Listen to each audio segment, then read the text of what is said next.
Hi friends, நான் இந்த வீடியோவில் உங்கள் கூட ஷேர் பண்ணிட்டு இருக்கிறது பார்க்கும்போதே தெரிஞ்சிருக்கும் மாங்காய். இப்போ சீசன் பார்த்திங்கன்னா நல்லா ஆரம்பிச்சிடுச்சிங்க. மாங்காய் நல்லா கிடைக்குது. இந்த வாரம் ஃபுல்லாக பார்த்திங்கன்னா என்னோடய லன்ச் மெனுவில் நிறைய மாங்காய் ரெசிபிஸ் நான் ட்ரை பண்ணியிருந்தேன். அது எல்லாத்தையும் இந்த வீடியோவில் உங்கள் கூட நான் ஷேர் பண்ணுறேன். மிஸ் பண்ணாமல் பாருங்கள்.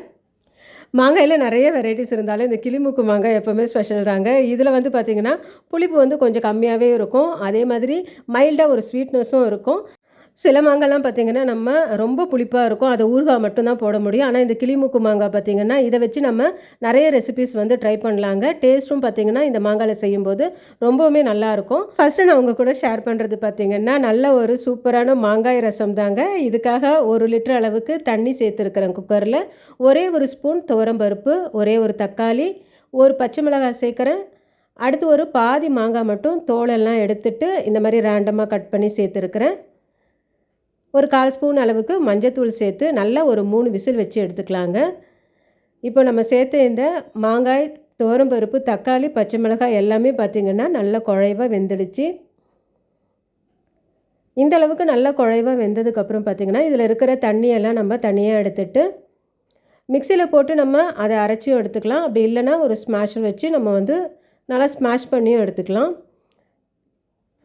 அடுத்து பார்த்திங்கன்னா ஒரு மிக்ஸி ஜாரில் 1 ஸ்பூன் அளவுக்கு மிளகு சேர்க்குறேங்க. அடுத்து 1/2 ஸ்பூன் அளவுக்கு நம்ம சீரகம் சேர்த்துக்கலாம். அடுத்து பார்த்திங்கன்னா ஒரு 6-7 தோல் உரிக்காத பூண்டு சேர்க்குறேன். ஒரே ஒரு காஞ்ச மிளகாய், ஃப்ரெஷ் கருவேப்பிலை கொஞ்சம் சேர்த்து நல்லா கொரகொரப்பாக அரைச்சி எடுத்துக்கலாம். அடுத்து ஒரு பேனில் 1 ஸ்பூன் எண்ணெய் சேர்க்குறேங்க. 1/2 ஸ்பூன் கடுகு, ஒரு 1/4 ஸ்பூன் வெந்தயம் சேர்த்து நல்லா பொரிஞ்சதுக்கப்புறம் ஒரு 3 காஞ்ச மிளகாய், ஒரே ஒரு பச்சை மிளகாவை உடச்சி சேர்க்குறேன். இது நல்லா பொரிஞ்சதுக்கப்புறம் கொஞ்சமாக கருவேப்பிலை, பெருங்காயம் சேர்த்து நல்லா வறுத்து விடலாம். அடுத்து பார்த்திங்கன்னா இதில் நான் ஒரே ஒரு தக்காளியை பொடியாக கட் பண்ணி சேர்க்குறேங்க. நம்ம வந்து இந்த ரசத்துக்கு அதிகமாக தக்காளி சேர்க்க வேண்டாம்.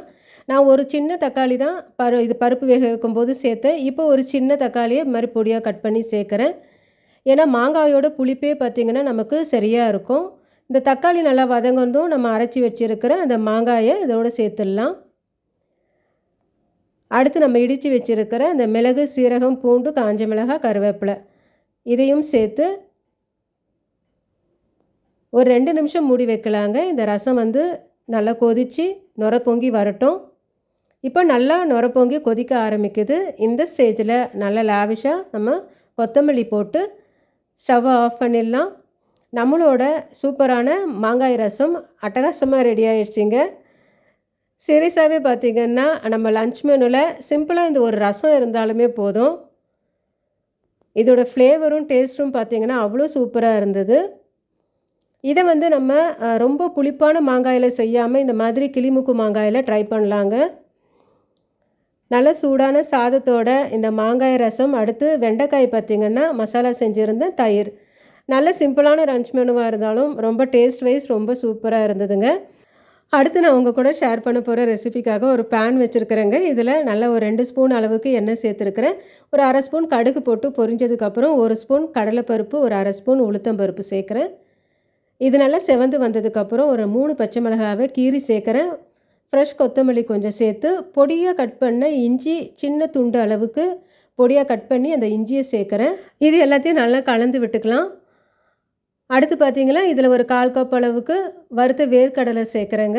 இந்த வேர்க்கடலை நான் வந்து மிளகாய்த்தூள், மஞ்சத்தூள், உப்பெல்லாம் சேர்த்து வறுத்து வச்சுருந்தேன், அதை தான் சேர்த்தேன். அடுத்து ஒரு 1/4 ஸ்பூன் அளவுக்கு மஞ்சத்தூள் சேர்த்துக்கலாம். அடுத்து பார்த்திங்கன்னா ஒரு பாதி மாங்காயை இந்த மாதிரி நல்லா பெரிய சீவலில் நான் சீவி எடுத்து வச்சுருக்கிறேங்க. ரொம்ப பொடியான சீவலில் நம்ம சீவனோம்னா மாங்காய் ரொம்ப குழஞ்ச மாதிரி இருக்கும். ஸோ இந்த மாதிரி பெரிய சீவலில் சீவி இந்த மாங்காய்க்கு தேவையான அளவு உப்பு சேர்த்துக்கலாம். இப்போ இது ஒரு 2 நிமிஷம் நம்ம வந்து மூடி வைக்கலாங்க. இந்த மாங்காய் வந்து ஒரு 2 நிமிஷத்தில் ரொம்ப ஈஸியாக வதங்கிடும். மாங்காய் இப்போ நல்லா வெந்துடுச்சுங்க. இப்போ நான் வடித்து ஆற வச்சுருக்கிற இந்த சாதத்தை இதோடு சேர்க்குறேன். சாதத்தை நல்லா உதிரியாக வேக வச்சு ஆற வச்சுருக்கிறேன். சேர்த்து நல்லா கலந்து எடுத்தோம்னா நல்லா சூப்பரான மாங்காய் சாதம்ங்க. இந்த மாங்காய் சீசனில் கண்டிப்பாக இந்த ரைஸை நீங்கள் மிஸ் பண்ணாமல் ட்ரை பண்ணி பாருங்கள். இதோட ஃப்ளேவரும் டேஸ்ட்டும் பார்த்திங்கன்னா ரொம்பவுமே சூப்பராக இருந்தது. நான் வந்து பார்த்திங்கன்னா லன்ச் மெனுவில் அன்றைக்கி மாங்காய் சாதத்து கூட தக்காளி சாதம், தயிர் சாதம், பூண்டு வத்தல், அடுத்து பார்த்திங்கன்னா வெள்ளரிக்காய் கேரட் தயிர் பச்சடி, உருளைக்கிழங்கு மசாலா, பச்சை பட்டாணி மசாலா செஞ்சுருந்தேன். நல்ல டேஸ்டியான எங்கள் வீட்டு லன்ச் மெனுவில் ரொம்ப ஹைலைட்டாக இந்த மாங்காய் சாதம் இருந்துச்சுங்க. அடுத்து நான் உங்கள் கூட ஷேர் பண்ண போகிற ரெசிபிக்காக பார்த்திங்கன்னா ஒரு பாதி மாங்காவை தோலெல்லாம் சீவி ரேண்டமாக கட் பண்ணி வச்சுருக்கிறேங்க. 2 பத்து தேங்காவை பொடியாக கட் பண்ணி வச்சுருக்கிறேன். ஒரு 8 சின்ன வெங்காயத்தை தோல் எடுத்து வச்சுருக்கிறேன். அடுத்து ஒரு சின்ன துண்டு இஞ்சி தோல் எடுத்து வச்சுருக்கிறேங்க. அடுத்து ஒரு 2 பச்சை மிளகாய் எடுத்துருக்குறேங்க. இந்த பச்சை மிளகாய் பார்க்கும்போது எனக்கு என்னோடய கசின் சிஸ்டர் ஞாபகம் தான் வருது. அவங்க என்கிட்ட கேட்குற விஷயம் பார்த்திங்கன்னா, மிளகாய் இவ்வளோ சேர்க்குற, பச்சை மிளகாய் 4 கூட போடுறியேன்னுவாங்க. இந்த மிளகாய் பார்த்திங்கன்னா ஆக்சுவலாக காரம் அவ்வளோவா இருக்காது. அடுத்து பார்த்திங்கன்னா நம்ம இந்த மாதிரி புளிப்பாக செய்கிற பொருளுக்கெலாம் பார்த்திங்கன்னா கொஞ்சம் காரமும் அதுக்கு ஈக்குவலாக போட்டால் தான் அது நல்லாயிருக்கும். அதனால தான் நான் இந்த புளிச்சக்கீரை, பச்சடி இதெல்லாம் செய்யும்போது பார்த்திங்கன்னா கொஞ்சம் மிளகாய் கூட சேர்ப்பேன். ஒரு 7 8 காஞ்ச மிளகாய் சேர்த்துருக்குறேங்க. ஏன்னா மாங்காய் புளிப்புக்கு ஏற்ற அளவுக்கு நம்ம காரமும் சேர்க்கணும். இப்போ இந்த மிளகாய் நல்லா வறுபட்டதுக்கப்புறம் இதை ஒரு மிக்ஸி ஜாரில் சேர்க்குறேன். அடுத்து நம்ம கட் பண்ணி எடுத்து வச்சுருக்கிற இஞ்சி துண்டை சேர்க்குறேங்க, பொடியாக கட் பண்ணி. அடுத்து வெங்காயத்தை சேர்க்குறேன். எல்லாமே அப்படியே ராவாக சேர்த்துக்கலாம். 2 பச்சை மிளகாவும் சேர்க்குறேன். அடுத்து நம்ம கட் பண்ணி வச்சுருக்கிற தேங்காய் சேர்த்து, அடுத்து நம்ம கட் பண்ணி வச்சுருக்கிற மாங்காய் இதையும் சேர்த்து இந்த மாதிரி நல்லா கொரகொரப்பாக அரைச்சி எடுத்துக்கலாங்க. ஆக்சுவலாக இதை அம்மியில் நம்ம அரைச்சி எடுக்கலாம். நல்லா திக்காக துவையலாட்டம் அரைச்சும் எடுக்கலாம். இந்த மாதிரி வந்து மிக்சியில் நம்ம தண்ணி விட்டு நல்லா வந்து அரைச்சி எடுக்கலாங்க. இது வந்து ஒரு சட்னி பதத்துக்கு இருக்கும். நான் வந்து பார்த்திங்கன்னா அன்றைக்கி கேரட் சூப் தாங்க செஞ்சுருந்தேன். அன்றைக்கி லன்ச் மெனுவில் சாதத்தோடு பார்த்திங்கன்னா கேரட் சூப். இந்த கேரட் சூப்புமே பார்த்திங்கன்னா இந்த மாதிரி சம்மர் டைமில் உடம்புக்கு ரொம்ப குளிர்ச்சியாக இருக்கும், மைல்டாகவும் இருக்கும். ரொம்ப மசாலா ஸ்பைசஸ்லாம் இல்லாமல் நல்லா மைல்டாக இருக்குங்க. ஸோ வந்து நம்ம தக்காளி சூப் செய்கிற மாதிரியே தான் இந்த கேரட் சூப்பும். கேரட் சூப் கூட பார்த்திங்கன்னா இந்த மாங்காய் சட்னி, மாங்காய் துவையல்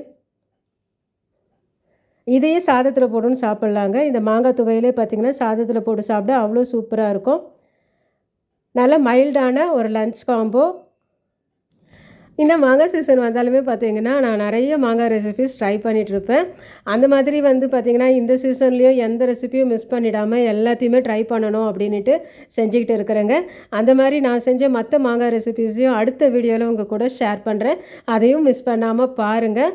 முடிஞ்ச அளவுக்கு இந்த சீசனை நீங்களும் மிஸ் பண்ணாமல் இதெல்லாம் ட்ரை பண்ணி பாருங்கள் ஃப்ரெண்ட்ஸ். இந்த வீடியோ உங்களுக்கு பிடிச்சிருந்துச்சுன்னா லைக் பண்ணுங்கள், கமெண்ட் பண்ணுங்கள், ஷேர் பண்ணுங்கள், மறக்காமல் சப்ஸ்கிரைப் பண்ணுங்கள். தேங்க்யூ.